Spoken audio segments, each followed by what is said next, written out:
What's up, everyone? Welcome back to another episode of Rev Sports Wrap It Up. I'm Josh, alongside the lovely Soul. So, how we doing? Doing good. We're back. We're back, better than ever. Maybe not our baseball teams ish, but we are or back. our hockey teams. Or our hockey teams, man. Anyway, we'll get into it first. It shouldn't be all we do is win. It's all we do is lose. Well, so far. And unlike our teams, we will round the bases now, but our teams have not been doing that. Baseball is back. And before we get into it, guess what? The Dodgers, they're going to be good. And Freddie Freeman is, he's awesome. And I am vamping because I forgot to share my screen when I even asked you about the other stuff. But yeah, no, we're doing it live. So Freddie Freeman, every time you need a little hug, sometimes you just need a little hug. You need a little hug. Little tapper to second, Cattell. We'll just wait for Freddie. I'm right here anytime you're ready. Nicely done. Very nicely done. To the third we go. Yeah, that's really cool. So one cool thing, I don't know why that happened, but let's use that. There we go. Here we are. There you go. Baseball is obviously introducing the ABS, which is basically what tennis has been using forever. And guess what? So far, so good. It's quick. It does its thing. It moves the game along. You don't have to sit there and look and think or judge or anything like that. And it still gets taken out of the game for using it to tell the ump that he doesn't know shit. Yeah. So far, but there are only a certain amount of challenges, so you can only do it so many times. Yeah. Now, obviously, this was permanent in the Red Sox game, where in one at bat, it was two in a row. He was like, nope, test that. And which, to me, how do you see the ball and know that it's a ball or a strike when it's like, coming in at 95 miles an hour? But hey, that's why they get paid hundreds of millions of dollars to play a sport. What I love about it, though, is that we are seeing that the umps who are really good at their job. They can call balls and strikes at a very high accuracy level. And so we're now just seeing that. And so it's like, okay, job security, good for you guys. Right. My favorite thing about the ABS, though, is that they had to get everyone's heights. And literally almost all the players went down in inches for the recorded height, and there's only one player who gained an inch, and that is Shohei Ohtani. He was recorded at 6'3" originally, and he's actually 6'4". Well, just be 6'5", trust fund, like whatever you want to do. Shohei Ohtani, you're the best baseball player I've ever seen play. But some players lost as much as 3 inches to their recorded height. So, men, why are you lying about your height? I stopped lying about it a long time ago. It just isn't worth it. I'm not going to sit there and tell somebody I'm 6 foot. I know what I am. You can't lie about it once you're once you hit that short. Like if you're 6 foot, you can sit there and say 6'1", 6'2", and people are like, sure, why not? When you're below 6 foot, no, don't even try. There were some guys recorded at like 6'1" who were actually like 5'11", 5'10". Well, it also they will record that to make them look a lot better on tape, or like in a brochure or whatever. But also like Diego Pavia, quarterback out of Vanderbilt, Heisman Trophy runner-up. He was sitting there saying like he listed like it's 6'1". He's like 5'9". Everyone can see you're 5'9", dude. All 3 of them, I think, had the listed same height or really close, and you could see the difference in height there. Diego, when you're below 6 foot, it's hard to really. You can't lie. You can't lie about that. But how are your Reds doing? Better than your Red Sox. I'll just leave it at that. We started off, we won the first series, and then we dropped the series to the Pirates recently. So now we're back to 500. We started off 3-1, won 3 in a row. Then, our only game is one so far is against your team, but you know what? It's only 6 games into the season. A lot of games. hey, the Miami Marlins with that payroll is 5-1. Hey, hey. Moneyball the shit of it, guys. Do it. The problem though is like we are not a small market city. No. But we, for whatever reason, even though they have money, they don't want to spend any of it, and we're actually spending less money than we did back in the early 2000s. It's ridiculous, and that is why no one goes to the games. Yeah, plus the hurricane kind of took out your field. But we are a no, that was Tampa. Oh, my bad. Florida. Tampa, Miami, that's about like 4 hours away. Yeah, you have like 17 professional teams in that special teams in that state, so I get it. I get it. But as soon as I said that, I was like, I don't think that was right, but whatever. No, they literally just played the World Baseball Classics in our stadium. Okay. It's Lone Depot, right? Yes. Yeah. Yes. But Tushka's Royals are 2-2, so they are also 500. The Brewers have the same payroll as the Reds, but yet they're significantly better than the Reds, and I never understand it.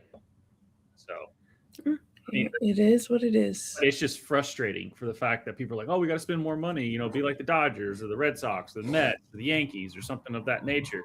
The Brewers are showing you don't have to do it to be as successful as they are. But at the end of the day, it's the Dodgers and everyone else right now. The Yankees pitching staff so far has started out well. If Justin joins us here in the chat, I'd love to get his opinion, because like right now their rotation is doing well. But it's not the playoffs, so Aaron Judge is playing well. Mm-hmm. But it's a short. I mean, it's such a small sample size in the season, so you got to take it where you can. Grain of salt. Yeah, I mean, what was it? This time last year, people were talking about the torpedo bat or whatever it was called. Yeah, that went to the wayside real quick. So, oh well. But I'm surprised at how many people are not actually griping about ABS. Anytime you have something new, it's like because it's working well. Yeah, I think the fact that it is working well, it is doing what they wanted of like making challenges and all of that like shorter. So it is, because baseball is not a timed sport, and they're like, oh, they want to make the game shorter. Although, like, why would you want less baseball? That doesn't make any sense to me. But in this case, decisions making, like even like in soccer, if like someone has to go to VAR, like a lot of times it's like, why is it taking this long to make a decision?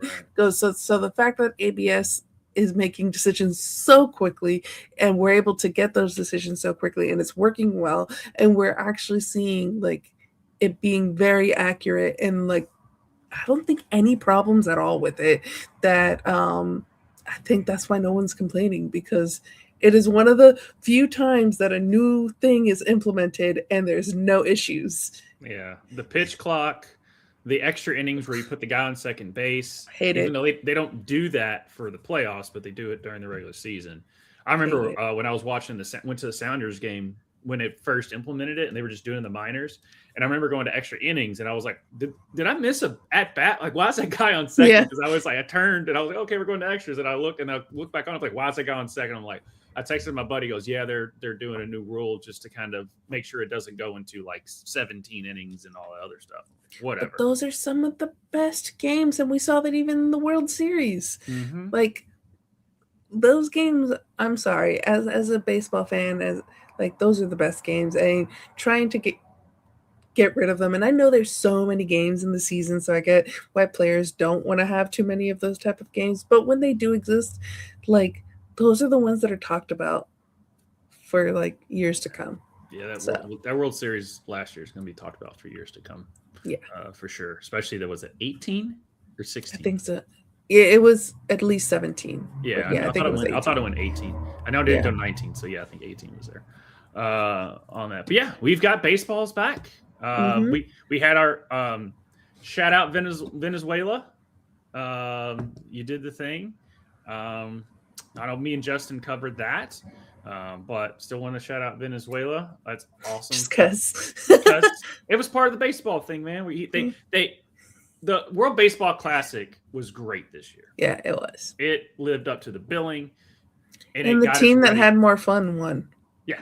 It lived up to the billing. I was hoping the only thing I wish Screwball would have pitched against Venezuela, but he's already left the team. That's the only thing is I would have wished. Now, granted, our bats sucked. I know people give a shit to Aaron Judge. The rest of the team sucked that game. Yeah. Shout out to Venezuela's pitching. But the rest of the team sucked too. Why they didn't have what Gunnar? Were the 3 players? It was like him, Connor McDavid, and then someone else. And they were like, these 3 players are all the same. They just can't show up at the last game. Bergman was terrible. It was him, Connor McDavid. Yeah, I forgot the third. I forgot the third. Yeah. Talk about there. The Dallas Cowboys. You ready for some basket?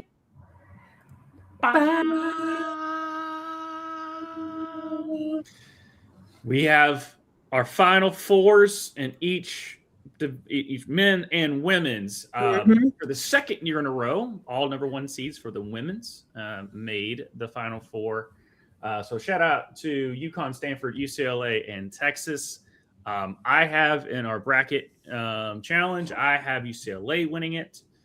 Just because I need a little bit of parity in women's basketball, even though it looks like it's not going to be UConn and Texas. The way it's shaping out, obviously not going to take anything away from Dawn Staley and what she does, but it's UConn and Texas looks like a wagon too. So, but anything can happen. I think the final is going to be UConn UCLA if I was to make a guess. Yeah. I don't know. I really like Texas, even though I picked UCLA to win it, just because, like I said, just wanted parity. But from what I've seen, my eyeballs tell me UConn and UCLA. Yeah, in Texas. That's what my eyeballs. Because South Carolina. But shout out to Duke for at least beating LSU. So, upsetting there. And speaking about upsets, and Duke and UConn. Dumbasses. Oh my gosh. That was that ending of that game. So I played it on our Bracket Bitches show, but the Duke radio call for it was hilarious. I don't know if you caught it. I have not. No. But he was just like, stolen the ball. And, he hit it. Oh, no, the Malachi Smith is running on the court. That should be a technical. I'm like, thank you for getting excited, even though the guy was on the court. He was like, there was no technical. Dan Hurley, like, sort of headbutting the referee afterwards. Just, it was. Oh, and then the camera was on Carlos Boozer and then immediately panned out and put it right on Dan Hurley's parents. And the mom's going, holy fucking shit, like the whole time when it went in. Yeah, that was such a mistake at the end there. Just hold on the ball, kid. Yeah. Hold on the ball. You're winning. Hold on. What were you doing? What were you trying to do? It's just John Shire's face has instantly become a meme. He did look like the penguin from Madagascar. I can't unsee it. Someone pointed it out. I was like, I can't unsee it now. It's literally the penguin. Or it was the whole thing of like when you went to make a fart and other stuff came out, and like it was just that face, like everything. Shout out to UConn. Made it to the Final Four in both men's and women's. So yep. And they've also in 2000 or 2002 when that Emeka Okafor team, because that was when DT was on that UConn team. Super was DT and I don't think she's gotten there yet, but that was the year, the first time in a while that both men and women's won the national championship. Because 2004 I think is Super's rookie season with Seattle. I'm not 100% sure on that. And DT is 2 years younger. Yeah. I have it in front of me. So that UConn team was stacked. Yeah. So was that Emeka Okafor UConn team. Yeah. Even though they were 2 seed, they still just basically bulldozed through the tournament. UConn does have a chance to repeat what they did again. But it really looks like it's down to whoever wins the Michigan-Arizona game. It's probably going to win the championship. You do have Arizona winning it. I do. You want to talk about your other Final Fours? No. Okay, I will say this. I liked your Iowa State pick, but their best player got hurt in the first game. Yeah. So they were kind of on an uphill climb. Yeah. But I don't care if they had their best player. They weren't beating Michigan. They're I was mostly going fun. I was like, because here's the thing. If I'm too close to everyone else's picks, then it's going to be like a tie. So I wanted to go a little like wacky. Yeah. No, like I said, that's why I picked UCLA, because of parity, even though UCLA is 1 seed. Just want a little something different. Go against the grain, as they say. Go against the grain, as they say. And I'm sorry, UConn, I didn't believe in you on the men's side. I didn't either, because they didn't win the Big East, and the Big East was down. Yeah. So, and we liked Michigan, me and Jimmy, as you've all watched our preview. It literally is the bracket that I have right now is the bracket that me and Jimmy filled out. So it's not like we were hiding what we were doing. And I do have a chance to finally win one of our bracket challenges. Hey, it probably won't happen. Josh might do it. So it might happen. It's been 84 years. And unfortunately, like, I never got my women's bracket in time, but it would have been UConn UCLA is what I would have chosen as the final game. So that's what I have. It looks like it might play out the way that I had it in my mind, but never sent to anyone. I promise you guys, that's what I had. I'm not just speaking. Yeah, she did get her men's bracket in because she was like, "Oh crap!" Like in the last second. Yeah, and I was like, "Just send me your picks. We can score it." It's been a rough couple weeks. There's been some family stuff, and it was one of those that I was not thinking about my brackets and was choosing teams really quickly. Yeah. Hey, guess what? Sometimes when you choose teams really quickly, it doesn't work out. But you do have a favorite team coming out of that. with the shout out New York, shout out Red Bulls. One of that, hey, so. It happens sometimes. But any other thoughts on Much Badness? What that UConn Duke game and the tournament itself is exactly why this is, to me, the greatest tournament in U.S. sports. Obviously, people will probably argue that the best tournament / whatever is probably the World Cup. So that's why I'm just saying it. But to me, I don't. That's why you added in the United States at the end there. Because I would go to I would sit there and say, yes, it's the best tournament in the United States. But I love the Euro Cup. I just love when those. I mean, because just the Spain and all of them just going at it, but not Italy. But I do like that. But March Madness, there's something special about it.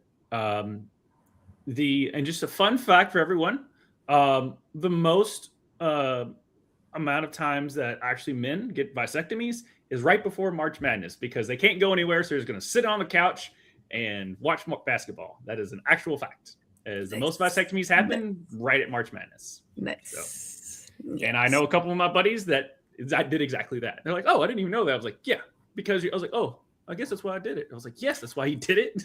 So you were gonna get away and not go. Some shout out. I think Barstool did like a trailer for weapons, but it was just all the guys coming into work, and then all of a sudden they're just ghosted at noon, and you see them like running down the street like they do in Weapons. And the movie Weapons, and they're like in the bar watching the games and stuff. So yeah, it to sit there and say that I'm not, have my phone up and watching 4 games this while I'm trying to do work. Yeah, I might do that, but I do get my work done. Making the screen as little as possible. Well, no, it's just because it's on my phone and I have 4 games are on. Yeah, no, that's what I was saying. Yeah. It makes the game super small. So a lot of times I'm like doing work and all of a sudden I'm just like, oh, okay, that's the score. Wait. Let me watch the game. But speaking about tournaments, we're getting closer to playoffs when it comes to the NBA. We got basically they're set. Because in the Eastern Conference, everyone other than the playing games and stuff, like they're already.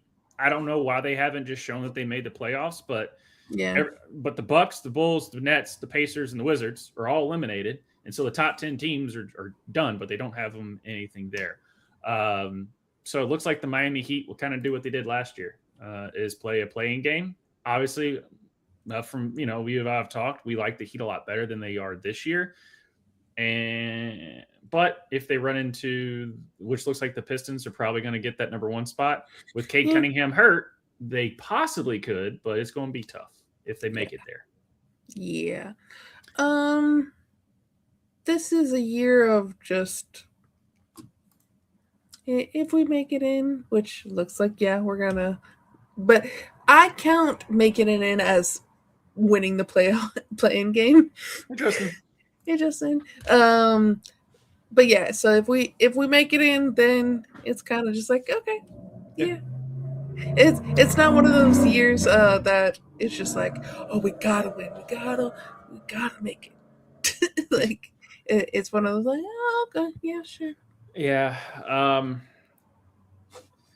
Tushka, close your earmuffs. The Spurs are probably coming out of the West. Yeah, definitely. It's gonna be the Spurs. Yeah. On that, the Lakers are making a nice push, but they don't have the defensive prowess to keep up.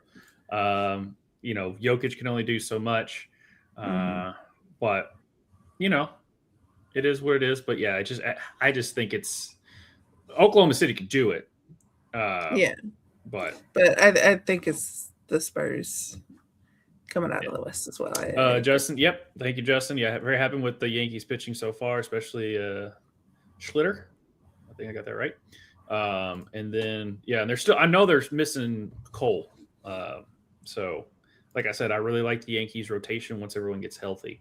But Fried, I got to call a spade a spade. I know. So, on that. But yeah, no, it's going to be interesting to see. But shout out to the Boston Celtics. They were supposed to be what the Pacers were this year, and they are not. Jaylen Brown has a really strong case to win MVP. It's probably still going to go to SGA at the end of the day. But just hey guys, get your MVP now because Wemby's going to take over. It's going to be interesting who does get MVP just based off of like the whole game thing. So I think Jokic is out of contention because he's missed too many games. Luka has a good conversation too. And then Wemby I think is out too because he's missed too many games. Don't quote me on either of those, but I think that is the case. Yeah, right now I think it's probably going to be between SGA, Jalen, Luka, and Wemby. I think those Wemby's obviously going to win defensive player of the year. Yeah, and like I said, I think Wemby has missed too many games. Yeah. So I don't maybe, but I remember listening to Nick Wright and Colin Cowherd going back and forth because Colin didn't like Luka because he plays no defense, but Wemby's a good enough offensive player and an amazing defensive player. So he was having that argument where it's like, you got the guy that scores all this stuff, but he can't guard, anyone when it comes to NBA. Yeah. And so that was the whole argument there. So I think Wemby is still technically in the running. I know on that. So, but we shall see on how it shakes out. How it all plays out. Mm-hmm. But hey, Justin, you did win the tournament thingy that you're not going to hang a banner for, so you at least got. I mean, you should hang a banner though. Everyone else did. Yeah, the Knicks like, nah. I was like, okay, you finally won something in how long? Celebrate it. Yeah, you guys should. Yeah, Spurs and OKC. It's kind of like Michigan and Arizona. It's like whoever wins that's probably going to win the national championship. Yeah. Whoever wins between the Spurs and OKC is probably going to win the NBA championship. But the Celtics they look really good out of the East on that. So, which I mean, like Boston. Which you're a Red Sox fan. I am a Red Sox fan, but as a Panthers fan, I don't like the Bruins. As a Heat fan, I don't like the Celtics, and as a Dolphins fan, I don't like the Patriots. So literally, I hate every other team in that city except for the Red Sox. It's like me in Cincinnati. It's like the Reds, and then I don't dislike the Bengals. I just feel bad for them because their ownership sucks so bad. Speaking bad ownership, Dallas fan. But at least he tries to put a good defensive and spends money when he can. Whereas the Bengals don't spend money at all. Like they just don't. They don't care. They try and save a buck any way they can. They make bad business decisions with the Trey Hendrickson thing. It's like, oh, we couldn't trade him, but we did this, and then he got hurt, and then we didn't get any trade value for him, and now he's with the Ravens, which is a whole other deal there. And that's NFL talk. There you go. And I mean, not to talk more about the NFL, but we can go to where, if NFL news does come up, it will be in Novelty Acts. Are you ready? Yes. To talk Novelty Acts? And let's do it. You guys thought I was going to stop talking about figure skating after the Olympics? We still twizzling? We still twizzling. Okay. But it was the final competition of the season.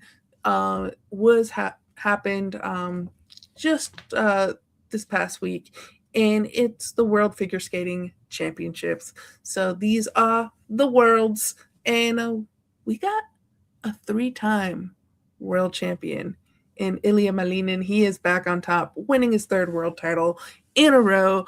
You guys all remember his Olympics didn't have the Olympic that performance that he wanted. He was the Canadian curling team. Yeah, but he was first after the short program. He went into his free skate, and he had a bad day, and everyone was just like, "Oh, he's back!" And he even said in his post skate interview, he was just like, "Everyone's saying that I'm back." He's just like, "I never left. I just had a bad day." But it is this sport. You have one bad day, it affects the entire. Because it is literally, you have a 2-minute performance and a 4-minute performance, and so within 6 minutes you are either going to be on a podium or you're done for. Yeah. So, but he now has 3 world titles in a row. I didn't put this on here, but Kaori Sakamoto, she won her 4th title, the first of Japan. She's the first to win 4 world titles since Michelle Kwan. And like Michelle Kwan, she's never won the Olympic gold medal, but she has 4 world titles, and it was her last performance ever. She retired. She said she was retiring after this, so she it was so to see her skate for the last time. It was very emotional, and she will sorely be missed in the figure skating world. So, you think someone like Michelle Kwan, that's Kaori now, but we might still be able to see her because she is going into coaching now. So she will be a figure skating coach. So we might see her still at the Olympics, but on the coaching side, not as a athlete. Did Alyssa compete? No, she was one of the people in, but then she decided not to compete, and so then give someone else a shot. Right. Amber Glenn, I love her so much. She had an amazing short program, but unfortunately didn't do well in her free skate.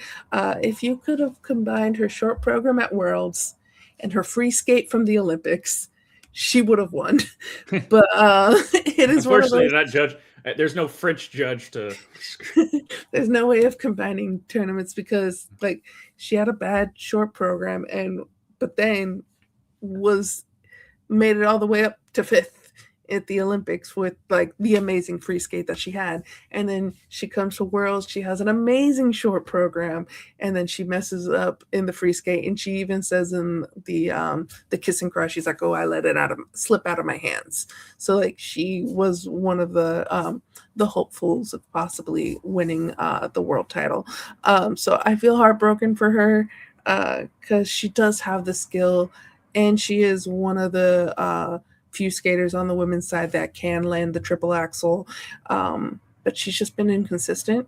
So I hope she has a better year next year. She needs to get that free spirit like Alyssa. Yes. Get out of her head. Yes. Now, we did get a medal for the Americans in the ice dancing. It was a bronze medal. Emilia Zingis and Vadim Kolesnik. It was their first ever Worlds, and so they got a medal at their first Worlds. So congratulations to them.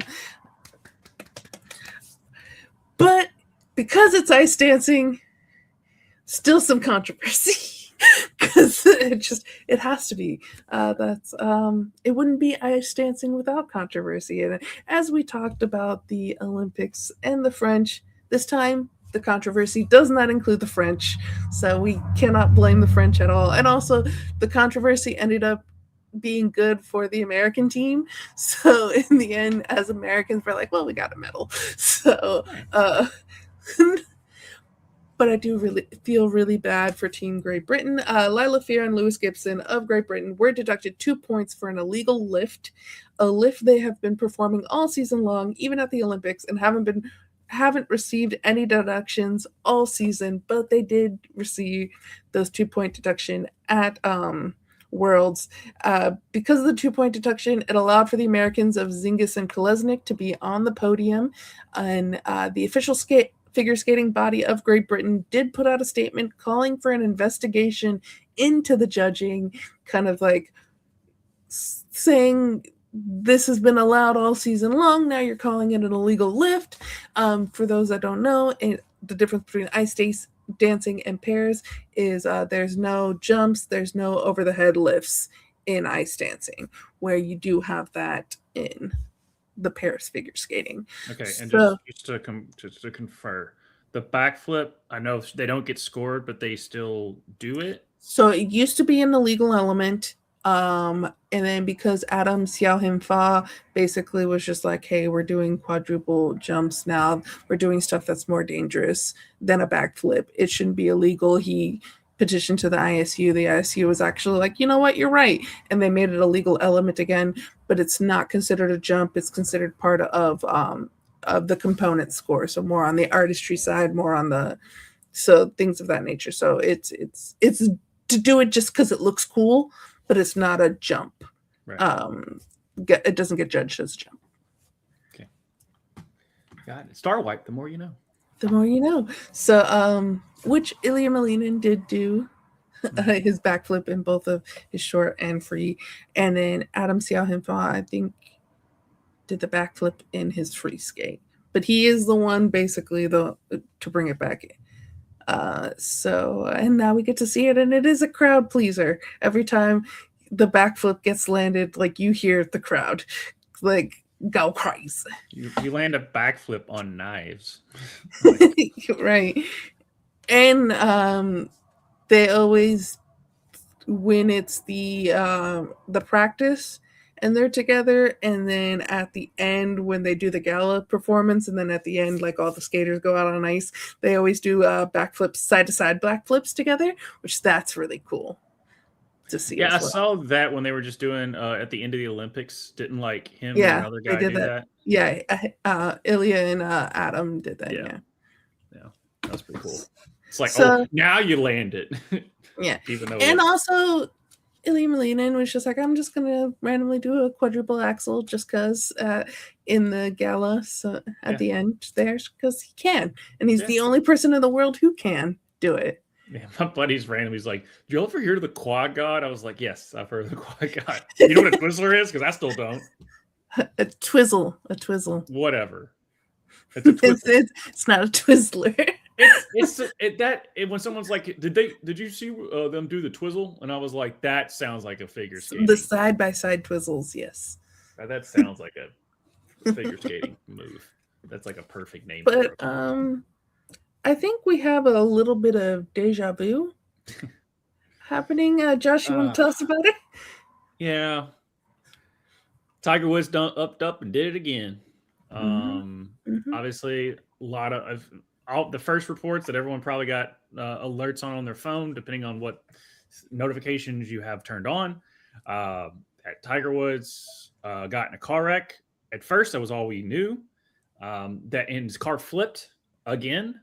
So at first people were like, "Oh no," because they didn't say anything else. All I said was like Tiger Woods flipped his car in his neighborhood, and then we didn't hear anything. So at first we're thinking, okay, they didn't say that he was taken to a hospital or anything, so he's probably fine. But your mind still kind of went there, so you're thinking, Right. "Oh gosh, hope no one was hurt."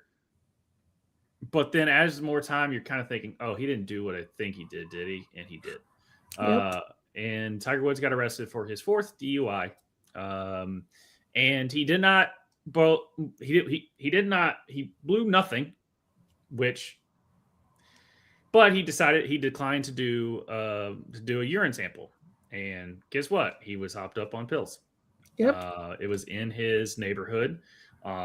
They said he was driving like, at first the reports was like, oh, he was driving like 20, 25. And it's like, you don't go 20, 25 miles an hour and your car ends up that way and then going that far down the road. It just doesn't make any sense. Now, whether or not they haven't said how fast he was going. So I'll put our trusted banner up here. Allegedly. I don't know. Where's our allegedly? There it is. So allegedly, this is what I've read and heard. He clipped some type of trailer or something like that. Thankfully, nobody was on the sidewalk. No car was coming up the road. Just dude was lucky. With that. But he was arrested. Today he has declined, obviously, to do any captaincy for the new Ryder Cup team because before this incident, Tiger was kind of getting back into shape, wanting to play the Masters. Obviously, he's 50, so we weren't expecting him to do anything, but it's Tiger. And you were expecting, people were saying, oh, you need to captain the Ryder Cup team because he's helped with the President's Cup teams and stuff like that. So we were hoping on that. He has been granted to be able to fly out of the country, I guess the treatment center that he's going to, because they did release a statement yesterday, his team, basically saying that he is going to seek treatment and get better. But if you've watched this show enough, when we talk about professional athletes with DUIs, not just Tiger Woods, what are you doing, dude? What are we doing here? Like, you have so much money that you literally can pay for drivers. Yeah, at any moment, at any time. And like, you shouldn't drive drunk regardless of who you are, but especially if you are someone of that stature who has made that much money. Like, literally, there is no reason not to have a driver. Nope. And to me, there's just no excuse for it. Yeah. Because when I think about having even a sliver of alcohol, I take a Lyft or Uber everywhere because it's a lot cheaper and a lot less hassle than the alternative. Yeah. No one needs to see my 2016 4-door Fusion. Okay. It can stay in the park. It can stay in my place. I'm not taking it anywhere on that. It's just not worth it for that. And if my middle class income can afford it, I think Tiger Woods can do it. It's just I don't get it. I know he's in a shit ton of pain because of all the surgeries and stuff that he's gone through. But you shouldn't be behind the wheel. And even sober, like, he literally could just have a driver to always drive him around. Yeah, exactly. Which, I mean, he has no choice now because they're going to take his license away. Yeah. He has fuck you money. Like, use your fuck you money to go buy a driver. No, he's got the double bird. Go fuck yourself. Sit on a throne money. Yeah. He just don't have fuck you money. He's got whatever the tier above fuck you money is. Yeah. Like, bro. Yeah. I don't know. I just, it never makes sense to me. And I don't know if, like, because, like, if he got caught, like, if he was completely sober but he was speeding or something like that, I can understand, like, oh, the thrill of driving a fast car or anything of that nature. But, like, you're drunk, you're rich, you're famous, get a fucking driver. And it was an SUV too, which someone was, I forget what they were. They was like, well, I guess, it was a good car commercial for the car because he climbed out of it. Like, all that. So I mean, as far as the safety of the car, Yeah, it's a good commercial for the car. But like you said, it wasn't some like Lamborghini, Ferrari, or some luxurious car. It was just a typical SUV. And so it's it's one of those things where I'm just like I just shake my head and like, come on. yeah. There's a million ways you could have avoided this, and you still found a way to fuck it up. Yeah. So Tiger, do better. I do love the memes of like of the we're in a war in the Middle East. Goes Tiger gets in another DUI. Like, what year is it? Yeah. Yep. Yep. And the two best players on the Lakers are white. Like, what the frick is going on? But you ready for some kicking and screaming? Yeah. We kicked once and we screamed the rest of the game. So tell us what's going on. So USMNT have had a bad international window. We lost to both Belgium and Portugal in this international window, losing 5-2 to Belgium and 2-0 to Portugal. Everyone, including myself, was pretty surprised to see Matt Turner back in goal. He did. He was our number one goalkeeper. Was our number one goalkeeper at the last World Cup, but he lost his number one spot. And we've seen Pochettino, even though he's been rotating guys to try to see like everyone to really hone in, I guess, on the team that he really wants to take to the World Cup. But he's always had Matt Freese in goal, so we were like, oh, Turner's getting his chance. Mm-hmm. And we're like, oh, Turner, you can't fuck this up. Even if it is against a team like Belgium, like, you can't fuck this up. And I would say, personally, that he's not at fault for at least 4 of those goals. But he did let 5 in. And he basically, it's like, okay, dude, it's not your job anymore. Like, you were put in a hard position against a team like Belgium, but still, like, yeah, it's. You let 5 goals in. I don't care if it's the all-star team of all-star teams. Yeah, but like a lot of times too, even in games that are so bad, like it's not your fault as a goalie, but the fact is you are the last defense there. But it literally is just like you'll watch games and like you'll hear announcers too, like, oh, that's not on the goalie, that's on so and so, or that's on this person or that person. One thing too crazy about that game is that both teams were in their white jerseys. Our white of the white and red stripe, and then the other one. So it was really hard to tell which team was which team, like on the TV. And then like Pulisic after the game was just like, not that it's any excuse, but when you looked up, you couldn't immediately tell which team it was. It's not an excuse, but I totally get it. Everyone that plays sports and you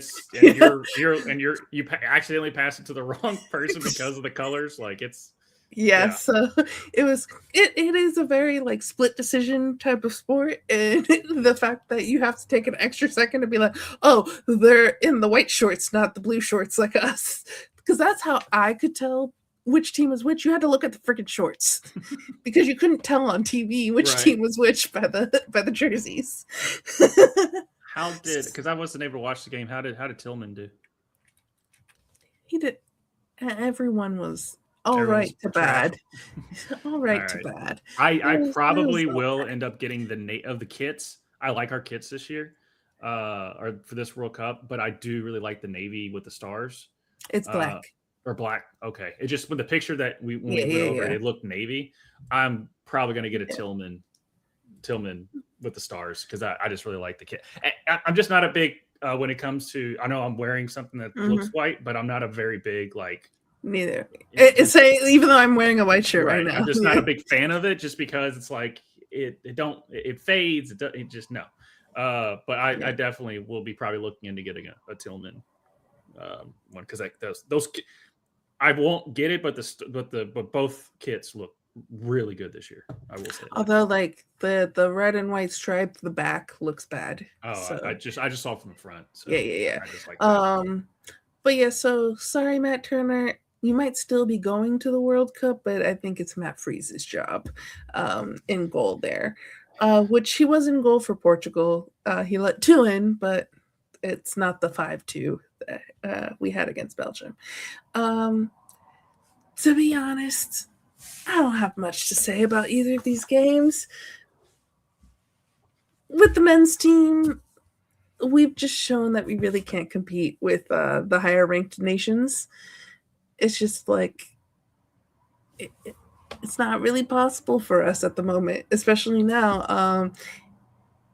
And I don't really understand why, but if you've seen previous shows of us talking about the U.S. men's national team, I would get really upset and I'd get really all this and like, why can't we even?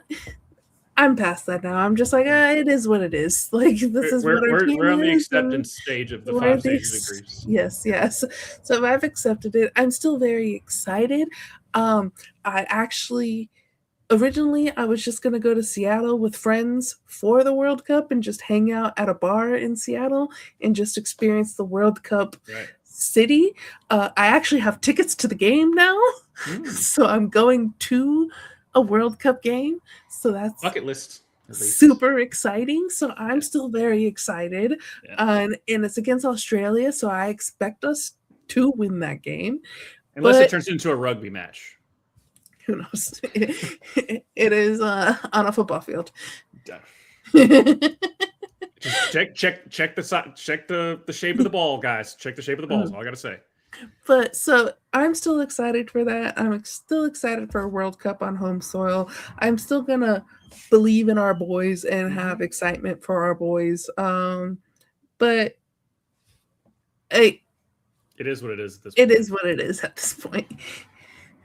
If obviously I want our boys to do well, but honestly, when it comes to other teams, I need Belgium to get over the hump. They have been so consistent and so good year in or World Cup out.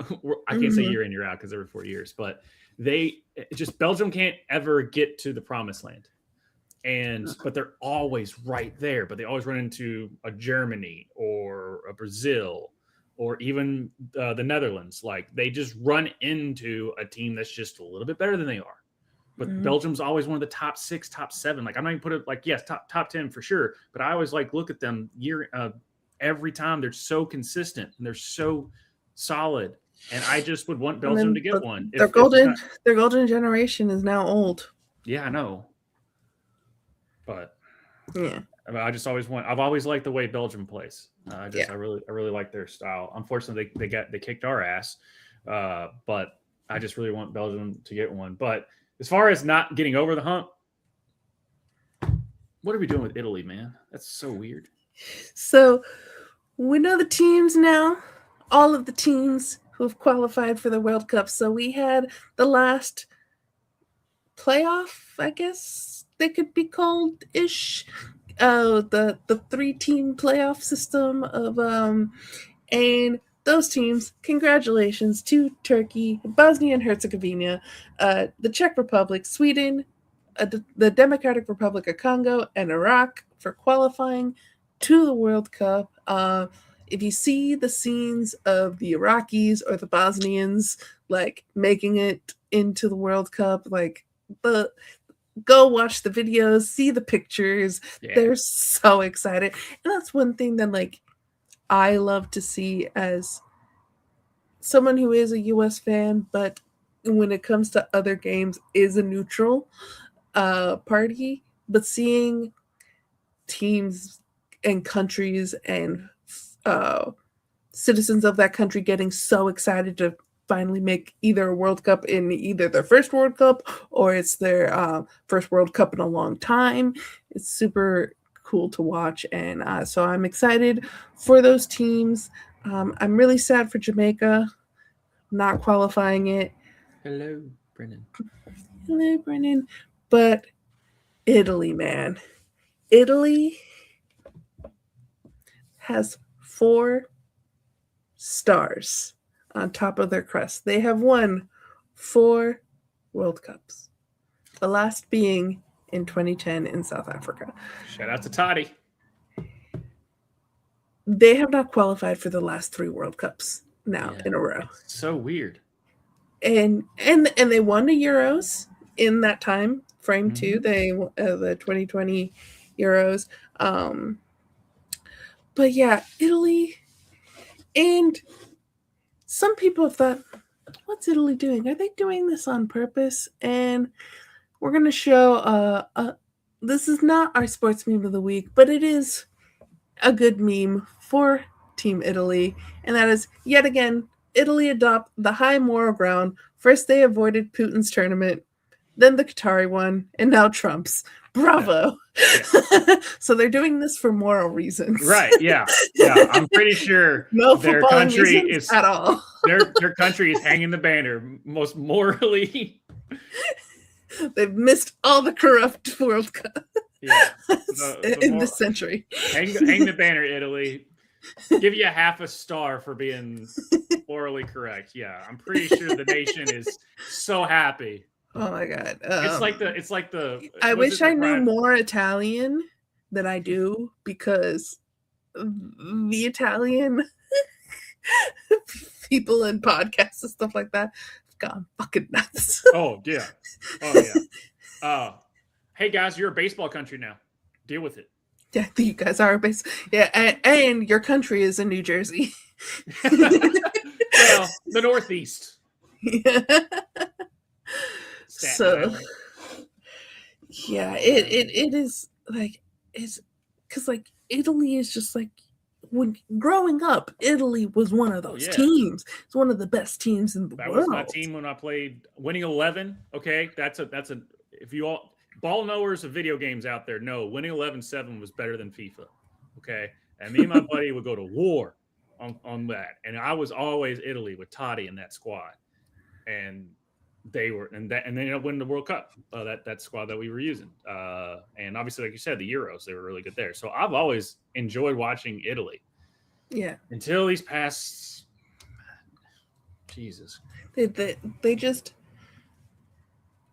and like and they even think too, like they get into the qualifiers and everyone's just like, oh, Italy's going to, and like people were already talking about it because Italy would have been in the same group as Canada and they would have been playing in Toronto. The game would have been in Toronto, Canada versus Italy.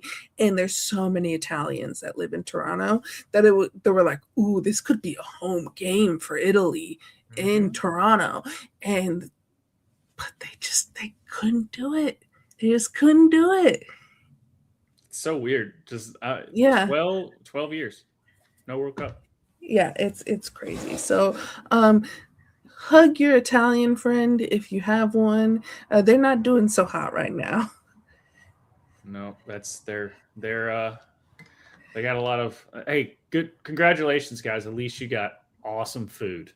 Yeah, I mean, absolutely delicious food. When I was in Italy, it was I bet. It was so good. So good. My tour of northern Italy, the food, delicious. I bet. You're in the motherland.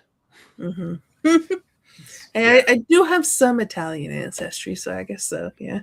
I probably do. Well, you ready to go to another sport where both of our teams are not doing so hot?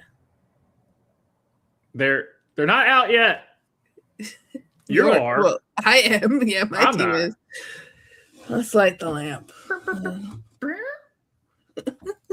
So this past week, the Panthers, they lost to the Wild, the Islanders, and the Rangers. New York just wasn't it for us. But then we beat Ottawa, so we beat a Canadian team. I know that makes you happy. And then sorry. The Preds have lost all their games this past week, losing to the Devils, the Canadians, and the Lightning. We got a big one tomorrow. Big one tomorrow. 2 teams, they have clinched the playoffs already. The Colorado Avalanche, surprise, surprise, and the Dallas Stars. So congrats, Tushka. And then Vancouver still have the wooden spoon this year. Then I think they're holding solid to that award as the worst team in the NHL. So thoughts on your Preds? They can't do anything the easy way. They have to make it hard. But we have the Kings tomorrow, and we are 1 point up on the Kings right now. The Kings are winning in the third, the start of the third against the Blues, which the Blues aren't out either, but they have a lot more to gain. They have a lot more ground to make up on. So right now it's we have the last wild card spot. Mm-hmm. Let me pull that up again. We have the last wild card spot, but the Kings, we have 77 points. The Kings and Winnipeg are at 76. San Jose and the Kraken are at 75, and St. Louis Blues are at 73. So it's a very, very, it's a tight knit race. Tight knit race. I know for the Kings, the captain of the Kings, it's his last year. He said he was retiring after this year, so they want to get him to the playoffs in his last year. So I don't. I know you don't. You want the Preds. I need to see the table, guys. I need to see the table. I know it's a far-fetched shot, but we went to the finals as an 8 seed. We took out we ended the Blackhawks dynasty, even though it's wasn't really one at the time. But we ended that. But right now, so far, I'm doing okay with Do I Know Puck with the Lightning. Yeah. That being said, the Sabres are stupid wagon right now. It's the heated rivalry effect. And the thing is, I didn't know, and we don't have the video for this, but I think I sent it to you. It's this girl who is a huge hockey fan, but also liked the show. And she said, that one scene changed the course of the entire NHL season, because it's not just Buffalo who they shit on, who then actually went on a historic run, but the 6 teams that of the cities that they said they like playing in are all doing badly. New York, both teams in New York not doing so great. Especially the Rangers is the worst in the East. Florida, the second to worst in the East right now, even though we are back-to-back Stanley Cup champions. So we still have that to our name. Can't take it away. Can't take that away from us. And then Winnipeg, Toronto, and Ottawa were mentioned, and all 3 of those teams. I mean, Toronto, they've said, hey, we can't lose in the first round if we never go to the playoffs. It's that meme of the guy like, yeah, hey. Although they did win in the first round last year because they were playing Ottawa, but still. Toronto, what happened? I thought you were going to be good this year. Yeah. You show promise and then you underachieve. Trust me, I know. Yeah. At least you find joy in Toronto's misery, because you can't find any joy in the Cowboys' misery. Remember when the Cowboys beat the Chiefs and the Eagles in back-to-back weeks this past year? That was fun. We had a good run of 2 weeks. And then that 1 week where both mine and Trishka's teams were lost and your team won and you got to gloat. I know. And I took all the time I could because I knew it wasn't going to happen after that. This is my enjoyment right now, because it's not going to happen very much often after that. Okay. Hey, your Dolphins have a lot of money saved though, so you got that. Yeah. They are going to keep Achane, but technically the Maple Leafs aren't eliminated, but come on. Yeah, they're trying their damnedest to be. Yeah. The Montreal Canadiens are on a 6-game win streak. So as far as Canadian teams, they are the last ones to win a Stanley Cup. So they might do it. And honestly, that's fine with me, because again, if a Canadian team finally does it for the first time since 1990, you want it to be a French Canadian team? because it will piss off Toronto Maple Leafs fans even more. I mean, yeah, I guess so. I guess so. At this point, if one of the Canadian teams are going to win, honestly, I would like to be Edmonton just because of Connor McDavid, but it's definitely not going to be the Canucks. No. They saw a ghost and traded away their best player. So to the Minnesota Wild, but there you go. Yeah. Which again, to me right now, Stars look solid. Avalanche being the President's Cup.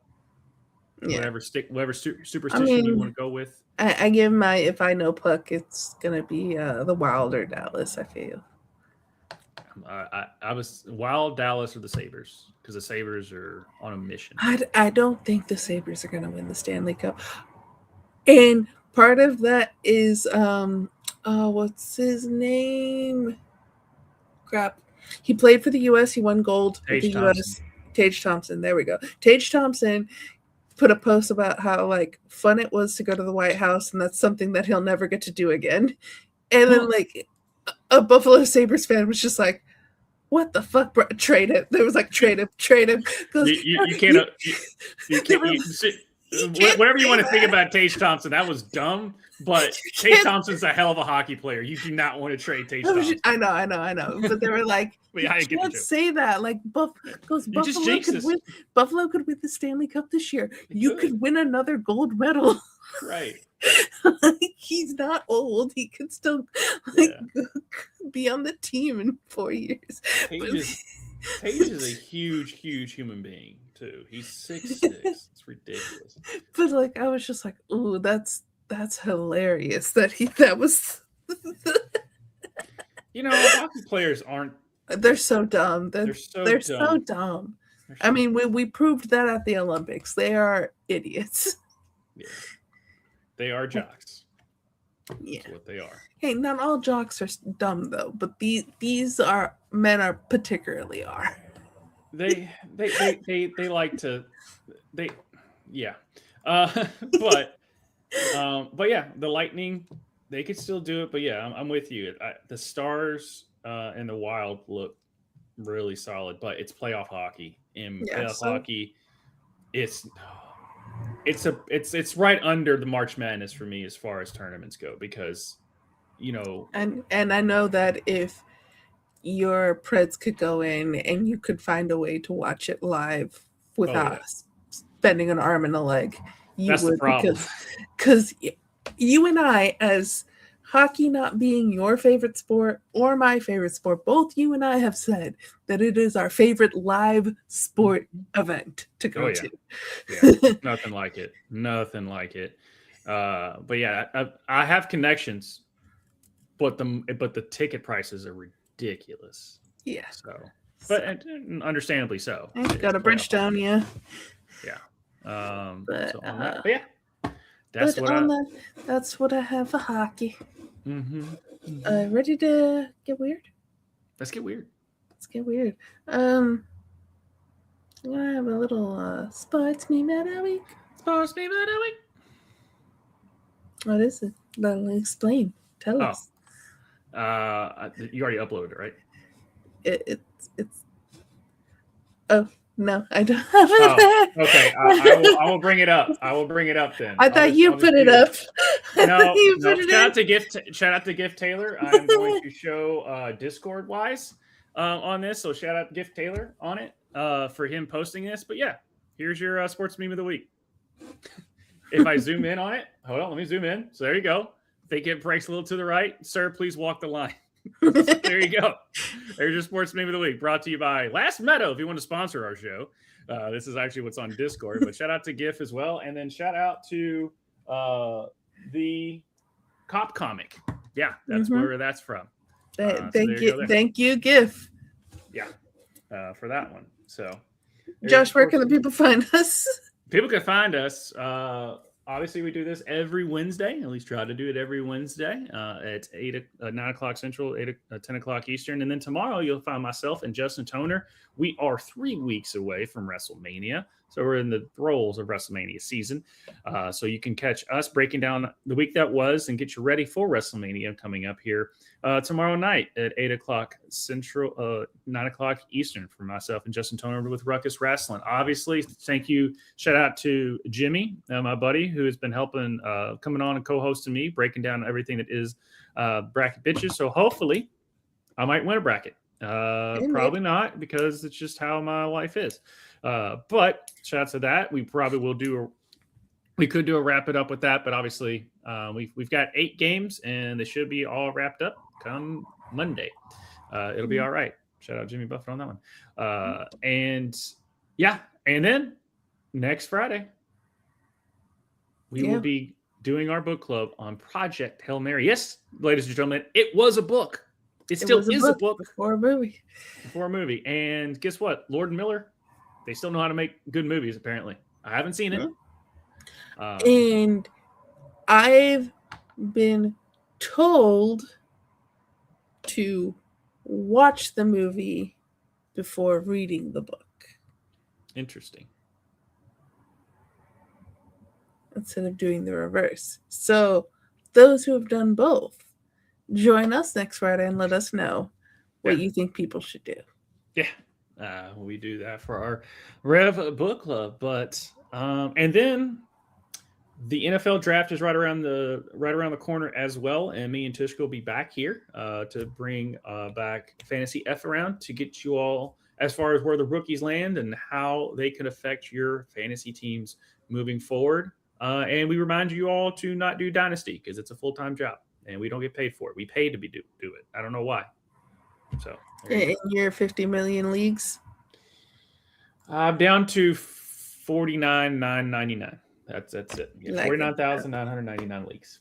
But so far, knock on wood, cross fingers, all the superstition stuff, I have turned a profit the past 3 years when it comes to my fantasy leagues. So, there you go. And let's leave you guys with a little moment of Zen. Yeah. And we'll bring it up here. And we'll do that. I'm going to scroll down a little bit. We go as Lewis Gibson and Lila Fair attempt to be the first people to do Scottish Kelly dancing on ice or sober. And they kick it off with a backward dodgy gimble. And then smoothly into the no-look. All right, pal. And a Kelty cold bump 3 stairs up. Typically that's a no-no, but I'll allow it. Then they do the hokey-cokey into a have a bit of that. And that's the wee funny dancey bit from the Dashy White Sergeant that nobody knows. Picking up some speed as they go into the Kenny McLean jump again. Knee slide, bump slide, double knee slide. Perfectly executed. And then a double lock-eye into a synchronized Bobby Bingo. B-I-N-G-O. 10-pint spinneroomy. And finishing with a get it right up here to the judges. 500 points, please. Shout out to our guy Drunken Prayer for narrating that. No, I don't know who it was, but that's exactly what I was like. Shout out to Drunken Prayer for narrating that. Thank you, Chris, and thank you guys for watching. And we shall see you next time. Bye.